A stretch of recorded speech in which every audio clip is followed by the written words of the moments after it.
যাবেন না তো, হিন্দু মারা গেছে না, ওখানে হিন্দু মরেছে তো, হিন্দু মরলে মুখ্যমন্ত্রীর কী এসে যায়?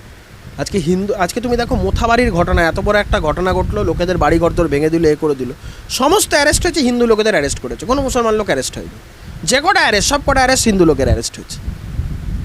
মুর্শিদাবাদের ঘটনায় মুখ্যমন্ত্রী বললেন বাইরে থেকে নাকি লোকে এসে সমস্ত ঘটনা ঘটিয়েছে, যে কটা অ্যারেস্ট হয়েছে সব লোকাল মুসলমানরা অ্যারেস্ট হয়েছে, এবং সেই অ্যারেস্টগুলো হতো না যদি না সেখানে সেন্ট্রাল ফোর্সের লোকেদের ইন্টারভেনশন থাকতো।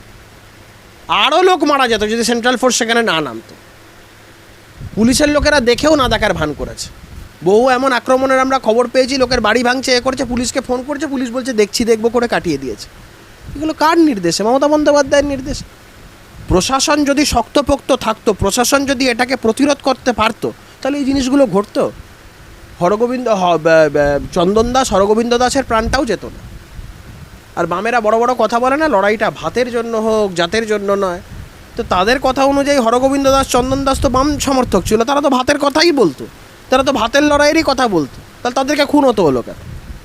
প্রশ্নটা হচ্ছে লড়াইটা জাত ধর্ম সবটাকে নিয়ে, নিজেদের অস্তিত্ব বাঁচানোর লড়াই। এটা এখনও অবধি যারা বুঝছেন না, নিজের বাড়ির লোকেদের যখন এইভাবে ধরে ধরে নিধন করা হবে তখন হয়তো তারা বুঝবে, কিন্তু তখন খুব বিলম্ব হয়ে যাবে, দেরি হয়ে যাবে। আমি এখনও বলছি, নিজের ধর্ম রক্ষার স্বার্থে, নিজেদের অস্তিত্ব রক্ষার স্বার্থে প্রয়োজনে হাতে অস্ত্র তুলে নিতে হবে।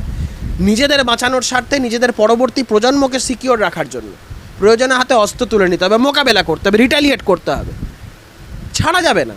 কারণ তৃণমূল বলে না, হিন্দু, আমি যে রাজনীতি করে আমার তাতে কোনো অসুবিধা নেই, কিন্তু হিন্দু ধর্মের যেখানে অস্তিত্বের প্রশ্ন, যেখানে হিন্দু ধর্মের প্রশ্ন, যেখানে নিজেদের আইডেন্টিটির প্রশ্ন, সেখানে প্রশাসন তো কিছু করবে না। কি করবো আমরা? পড়ে মার খাবো? লোকে তো অনেক বড় বড় কথা বলে, গুজরাট দাঙ্গা, মুজাফফরনগর দাঙ্গা। সাবরমতী এক্সপ্রেসে আগুন জ্বালিয়ে 59-60 জন নিরীহ হিন্দুকে যদি না জ্বালিয়ে মারতো, তাহলে নিউটনের তৃতীয় সূত্র মেনে বাদবাকিটা হতো না। 59-60 জনকে জ্যান্ত জ্বালিয়ে মেরেছে, বাদবাকি যেটা হয়েছে ওটা নিউটনের তৃতীয় সূত্র মেনে হয়েছে। Every action as an equal and opposite reaction. মুজাফফরনগরে হিন্দুদেরকে মেরেছে, ভাগলপুরে নিরীহ হিন্দুদের মেরেছে, বাদবাকিটা নিউটনের তৃতীয় সূত্র হয়েছে। আর যেখানে নিউটনের তৃতীয় সূত্র হয়েছে, যারা আক্রমণকারী তারা তখন লেজ গুটিয়ে পালিয়েছে। তখন আমরা কি করব? আমাদের মেরে ফেললো, আমাদের কেটে ফেললো করলো। কিন্তু প্রশাসন যদি সদিচ্ছা না দেখায়, দিনের পর দিন যদি এভাবে হিন্দু নিধনযজ্ঞ চলতে থাকে, আমি মনে করি রেজিস্ট্যান্স, রিটালিয়েশন এটা আমাদের সাংবিধানিক অধিকার। মহাত্মা গান্ধীর কথা সেকুলাররা তো অনেক কথা বলে, মহাত্মা গান্ধী পর্যন্ত বলেছিলেন, when there is a choice between cowardice and violence, choose violence। বসে বসে হিন্দুরা তো মানে ভীরু হিসাবে চিহ্নিত হয়ে যাচ্ছে। আমরা ভীরু নই, আমরা যেমন আক্রমণকারীও নই, আমরা ভীরুও নই, কাপুরুষও নই। আমাদের উপরে আক্রমণ যখন হয়েছে আমরা তার পাল্টা প্রতিরোধ করেছি, আমরা তার পাল্টাও দিয়েছি। এই সিচুয়েশনটাকে আবার তৈরি করার দরকার আছে বলে আমি মনে করি, নাহলে জাতি, এই ধর্মের, এই জাতিটার অস্তিত্বই থাকবে না। আমার সমালোচনা করতে পারেন কিন্তু উপেক্ষা করতে পারেন। মঞ্চে দাঁড়িয়ে শালবনী থেকে বলছেন মুখ্যমন্ত্রী, কোন প্রসঙ্গে বলছেন? বলছে আমি এত শিল্প এনেছি, এখানে বিদ্যুতের আলাদা করে প্রকল্প তৈরি হচ্ছে, এইগুলো যারা বলে যে শিল্প নেই তারা এসে ঘুরে দেখুক এখানে, চোখে দেখতে পান না তারা। দেখুন, এই শালবনির কারখানা নিয়ে এটাই তো নিয়ে সৌরভ গাঙ্গুলিকে স্পেনে গিয়ে আনুষ্ঠানিকভাবে ঘোষণা হয়েছিল যে এখানে সৌরভ গাঙ্গুলি, আমরা তো সেদিনকে প্রথম জানতে পারলাম যে সৌরভ গাঙ্গুলি একজন শিল্পপতি, তার আগে ক্রিকেটার হিসেবে জানতাম। এখন যা দেখতে পাচ্ছি ওকে নিয়ে গিয়ে সবগুলো করছে, সৌরভ গাঙ্গুলি যে একজন শিল্পপতি হয়ে গেছে এটা এখন নতুন জানতে পারছি। তো মমতা বন্দ্যোপাধ্যায় এই যে শিল্প যে স্থাপন করেছে, আশা করব এই কলকারখানাগুলো ঠিকঠাক মতন চলবে। পশ্চিমবঙ্গে এত বছরে একটা কিছু টুকটাক যা হচ্ছে এগুলো টুকটাক হোক। দেখুন, আমরা কেউ কোনো সরকার শিল্প করলে তার বিরোধিতা করব না। আমরা চাই পশ্চিমবঙ্গের বেকার যুবক যুবতীরা যারা রয়েছেন তারা কাজকর্ম পাক, কিন্তু পশ্চিমবঙ্গের মুখ্যমন্ত্রীর অভিমুখটা, তার যে সরকার চালানোর অভিমুখটা, সেটা তো ডেভেলপমেন্টের দিকে কোনো দিন নয়। শুধুমাত্র জাতের তত্ত্বে, ধর্মের তত্ত্বে ভাগ বিভাজন করে নিজের ক্ষমতায় টিকে থাকা। এই শিল্প বলো, চাকরি বলো, রাজ্যটার আজকে কী অবস্থা, পশ্চিমবঙ্গের আজকে জিডিপির অবস্থা কোন জায়গায় দাঁড়িয়ে আছে, পশ্চিমবঙ্গের আজকে পার ক্যাপিটা ইনকাম কোন জায়গায় দাঁড়িয়ে আছেন, মমতা বন্দ্যোপাধ্যায় এগুলো জানেন না? পশ্চিমবঙ্গে আজকে মাথাপিছু ইনকামের জায়গাটা কোন অবস্থায় আমরা পশ্চিমবঙ্গ দাঁড়িয়ে আছি, মমতা বন্দ্যোপাধ্যায় এগুলো বোঝেন না। আমরা চাই সরকারটা ভালো করে চলুক, আমরা চাই সরকারটা মানুষকে কাজকর্ম দিক, মানুষের রুটি রুচি দিক। সাথে সাথে যাতে ধর্মের প্রশ্নে, জাতের প্রশ্নে মানুষ যেন সেফটি সিকিউরিটির সাথে থাকতে পারে, এইগুলোই তো চাওয়া পাওয়া। যে কোনো সাধারণ মানুষের পক্ষে বা যে কোনো বিরোধী দল বলুন, যে কোনো রাজনৈতিক দল বলুন, তাদের পক্ষে এগুলোই চাওয়া পাওয়া থাকতে পারে। মমতা বন্দ্যোপাধ্যায়কে উপেক্ষা কেন করতে যাবে? মমতা বন্দ্যোপাধ্যায় রাজ্যের মুখ্যমন্ত্রী, মানুষের সমর্থন নিয়ে তিনি রাজ্যের মুখ্যমন্ত্রী হয়েছেন। তিনি যখন মানুষের স্বার্থ বিপরীত কোনো কাজকর্ম করে তখনই তো আমরা কথা বলব। উনি যা করেছেন, আর বেশি দিন তো সময় নেই, 2026 সালের পরেই সরকারটাও থাকবে না। তারপর মানুষ এসে দেখবে যে ডেভেলপমেন্ট কাকে বলে। গুজরাটকে তো এত গালাগাল দেন, গুজরাটে গিয়ে দেখুন না কলকারখানা শিল্পের কী অবস্থা। সেই রাজ্যের মুসলমানেরাও বিজেপিকে দুহাত ভরে আশীর্বাদ দেয়, কারণ তারা কাজ পেয়েছে, তারা পেটে ভাত পেয়েছে। এই যে ভাতের কথা বলে, ধর্মের লড়াই যেমন আছে, ধর্মের লড়াইটা একটা স্থিতিশীল অবস্থায় গুজরাটে আজকে যখন চলে এসেছে, আজকে যখন ওখানে সুন্দর, ওখানে খুব সেকুলারিজমের বার্তা আছে, ওখানে খুব সাম্প্রদায়িক সম্প্রীতি আছে, কারণ ওখানে হিন্দুরা ডমিনেন্ট ফোর্স, ওখানে অন্য কারোর মাথা চাড়া দেওয়ার ক্ষমতা নেই। আজকে উত্তরপ্রদেশে যাও, উত্তরপ্রদেশেও ডেভেলপমেন্ট হচ্ছে, ওখানেও মাথা চাড়া দেওয়ার ক্ষমতা নেই। ধর্মের লড়াইয়ের প্রশ্নে আজকে একটা স্থিতিশীল জায়গায় চলে এসেছে, সমস্ত কিছু ওদের বেশি মিটিং করার জায়গা নেই। দেখো ডেভেলপমেন্ট হচ্ছে, বাদ বাকিটা তো নিশ্চয়ই ডেভেলপমেন্ট হবে। কিন্তু আমি আবারও বলছি, অগ্রাধিকার আজকের দিনে দাঁড়িয়ে পশ্চিমবঙ্গের সবথেকে বড় সেটা হচ্ছে সংখ্যাগরিষ্ঠ হিন্দুদের স্বার্থ রক্ষা করা।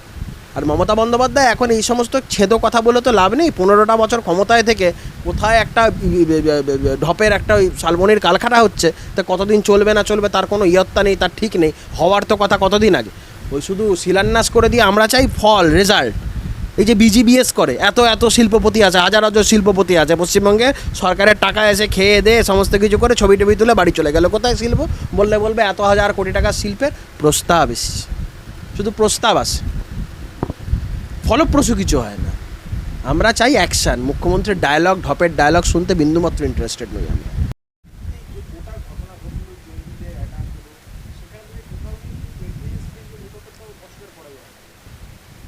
দেখুন, একটা জঙ্গি হামলা যখন ঘটনা ঘটে তখন এই ধরনের অনেক কথাই ওঠে, কিন্তু ভারতবর্ষের এই সার্বভৌমত্ব রক্ষার ক্ষেত্রে বা এই দেশের বর্ডার সিকিউরিটির ক্ষেত্রে ভারতীয় জনতা পার্টি যা রোল প্লে করেছে বা এই কেন্দ্রীয় সরকার যা রোল প্লে করেছে, অতীতে কোনো সরকারকে রোল প্লে করতে দেখা যায়নি। ভারতবর্ষ শুধু মার খাবে না, ভারতবর্ষ পাল্টা দিতে পারে, এটা এই সরকার এসে বুঝিয়েছে। এই যে যখন সার্জিক্যাল স্ট্রাইক হলো, অনেকে অনেক কথা বলেছেন, কিন্তু সেই বিশ্বের মানচিত্রে প্রথমেই কথাটা উঠে এসেছিল যে ভারতও পাল্টা দিতে পারে। আজকে যে ঘটনা ঘটেছে, আমি একদম হলফ করে বলতে পারি, কাশ্মীরের যা পরিস্থিতি, এই পরিস্থিতিতে ওখানে এই যে সরকার, ওমর আবদুল্লার যে সরকার, এই সরকার থাকলে আরও এই ধরনের ঘটনা ঘটবে। আমি আপনাদের মাধ্যমে কেন্দ্রীয় সরকারকে আর্জি জানাবো যে কাশ্মীরে গণতান্ত্রিকভাবে এই ওমর আবদুল্লাহ বলুন বা এই মেহবুবা মুফতিদের, এদের সরকার রাখার কোনো মানে হয় না। এই সরকারগুলো যতদিন থাকবে ততদিন এই ধরনের টেররিস্ট অ্যাক্টিভিটি থাকবে। একদম স্ট্রেট ওয়ে 355 বা 356 লাগু করে কেন্দ্রের আওতায় এনে এদেরকে ঠান্ডা করার সময় এসে গেছে। যদি তুমি বলো ভুল, একটাই ভুল, এই গণতান্ত্রিক বাতাবরণটা কাশ্মীরের জন্য এই মুহূর্তে নয়। এ কথাটা শুনতে খুব খারাপ লাগলেও খুব স্পষ্টভাবে বলছি, গণতন্ত্রের জন্য Kashmir is not fit to be placed under the purview of democracy. এই মুহূর্তে কাশ্মীরকে এই মুহূর্তে ইট রিকোয়ার্স অ্যান এমার্জেন্সি, এবং সেখানে থেকে এই যারা দেশবিরোধী শক্তি যারা আছে তাদের প্রত্যেক কটাকে চিহ্নিত করে প্রয়োজনে পিঁপড়ের মতন টিপে মারতে হবে। এ না করলে উপায় নেই। দেশবিরোধী শক্তি, রাষ্ট্রবিরোধী শক্তিকে ভারতবর্ষের মধ্যে খাইয়ে পরিয়ে বড় করার আমি অন্তত কোনো মানে খুঁজে পাই না।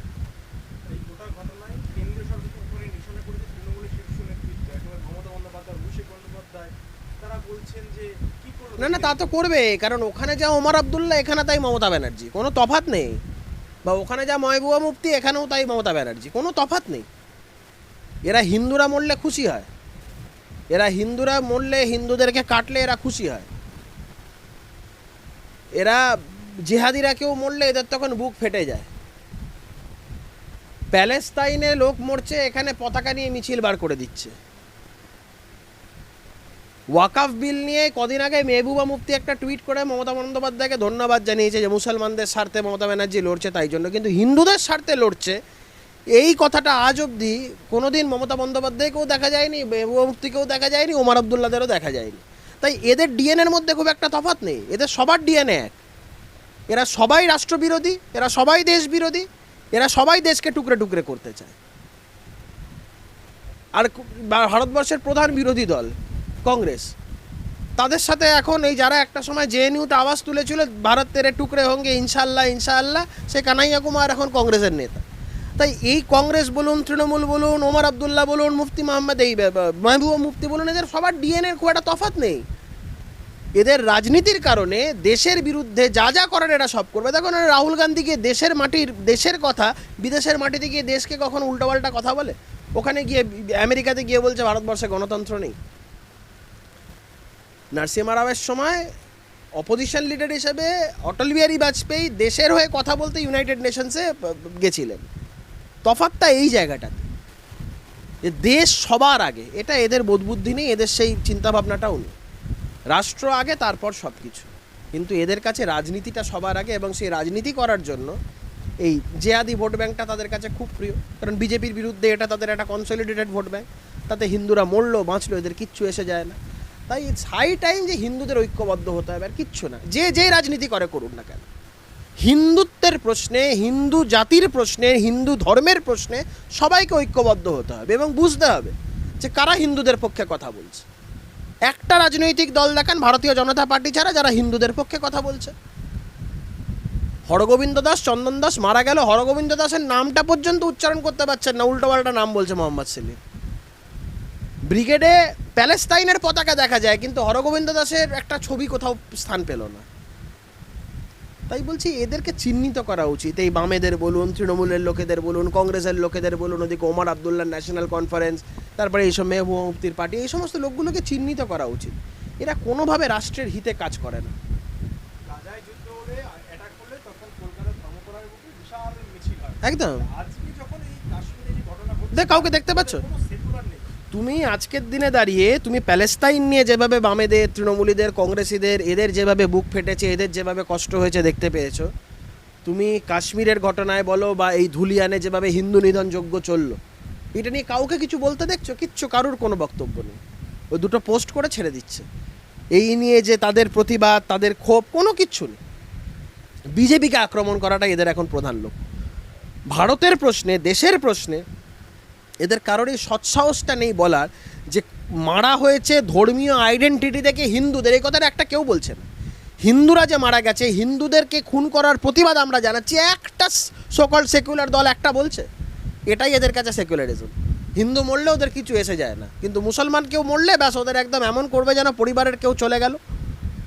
আমি বলছি না যে কারু, যে কোনো মানুষের মৃত্যু খারাপ, কিন্তু হিন্দুরা মারা গেলে এই যে এদের একটা স্টয়েক সাইলেন্স, এইটা তো ভাবায় আমাদের। শুধু আমাদের ভাবায় না, আমি মনে করি সামগ্রিক হিন্দু ধর্মের যারা মানুষজন সবাইকে এই বিষয়গুলো ভাবাবে। এর কোথাও একটা ইতি হওয়া দরকার। বুদ্ধিজীবীরা কি করছে এখন তাহলে?